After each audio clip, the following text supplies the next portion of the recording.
The AMC show Mad Men, the series finale, where the penultimate shot showed advertising wizard Don Draper in the half lotus position, eyes closed, oming his way to inner peace on a sun-kissed cliff overlooking the Pacific Ocean. Meditation and mindfulness offer more than just a salve for the souls of cynical TV characters.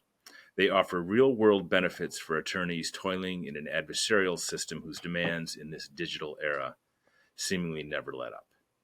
Hello, I'm Jeff M. Brown, legal writer with the State Bar of Wisconsin. I am here today with psychologist Dr. Richard Davidson. Dr. Davidson is the founder and director of the Center for Healthy Minds at UW-Madison. He has been internationally recognized for his work on studying emotion in the brain and in evangelizing meditation and other contemplative practices. Dr. Davidson joins us today after speaking at a 1-hour CLE entitled Healthy Minds in the Legal Profession. If you're interested in watching a replay of the CLE, please click on the link in the video summary below. Welcome, Dr. Davidson. Thank you so much for having me. Thank you for being here.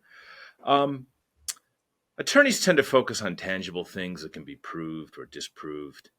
What do you say to those who might be a bit skeptical about the benefits of mindfulness and meditation? Well, I welcome the skepticism. I think it's important to be skeptical. There's a lot of hype and a lot of misconception in the popular media. So I think starting from a position of skepticism is good. And I would say that it would be helpful to actually look at the scientific evidence. And the scientific evidence at this point in time, I would say, is extremely compelling in supporting a very simple conclusion, and that is that well-being is best regarded as a skill. Mindfulness and other forms of meditation are some ways of cultivating well-being. They're not the only way. And also, it's not the right path for everyone. And so I think that it's an invitation to explore a potentially very accessible path, because cultivating these skills through simple mental exercises that are completely secular is something that doesn't require any special instrumentation. It doesn't require us to be in any special posture, despite images that we might see in the media. And we can do it anywhere, anytime. So it's very versatile. And the data are really compelling at this point in time. And so I would invite the skeptics to please look at the data. And I think that anyone who actually takes the time to look at the data would be persuaded that indeed well-being can be cultivated, and these contemplative strategies are one way to potentially explore that.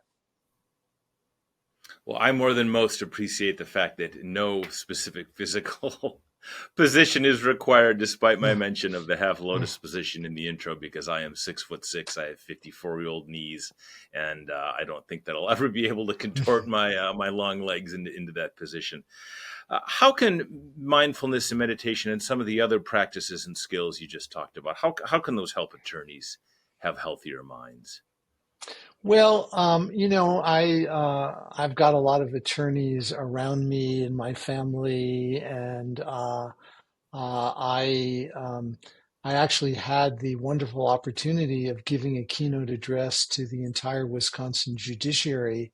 I was invited by the Supreme Court to do that not too long ago at a convening that they had for the entire Wisconsin judiciary. And one of the things I did is do a little homework before and recognize that these are individuals, along with the lawyers that represent them, that see really horrific parts of human behavior. And because of confidentiality issues, lawyers don't have many other people to talk to, very much like physicians. And as a consequence, it's really quite distressing and stress-provoking. And so I think that in this high stress kind of environment, it's really important to nurture skills that enable us to navigate these challenges with greater equanimity and with greater clarity in a way that would both help our work and be more efficient in our work, and at the same time decrease the likelihood that we'll succumb to stress-related kinds of disorders. Wonderful. Well, thank you, Dr. Davidson. I look forward to watching your presentation. And again, for those interested in watching a replay of the CLE, please click on the link in the video summary below. Thank you again, Dr. Davidson. Be well. Be well. Most welcome.